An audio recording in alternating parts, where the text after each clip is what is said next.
আপনাকে তো বলতেই ভুলে গেছি, এটা তো কুত্তার মাংস। মানে কি বলতেছেন? ঠিকই বলতাছি, আপনাকে তো কুত্তার মাংস খাওয়াইছি, দেখলেন না আমি একটুও খাই নাই। ওই হুজুর, আপনার তো অনেক ভালো মনে করছিলাম।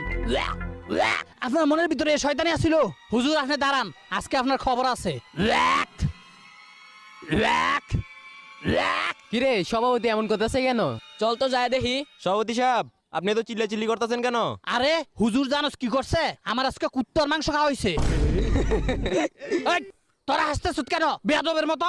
সভাপতি সাহেব, আপনি ঠিক আছেন তো? এই হুজুর, আপনার এত বড় সাহস দিছে কেডা? কেন সভাপতি সাহেব, কুকুরের মাংস খেলে কোনো সমস্যা নাকি? ওই হুজুর, আপনি জানেন না কুকুরের মাংস খাওয়া হারাম? আর আমি একজন মুসলমান, আমি কেমনে হারাম জিনিসটা খাই? এটা আমার পেটে হজম হইব? ও, হারাম জিনিস আপনার পেটে হজম হয় না? তাহলে সুদ খাওয়া, গোশ খাওয়া, প্রতিবেশীর বাড়ির ভিতরে সীমানা ঢুকাই দেওয়া, এটা মনে হয় হালাল।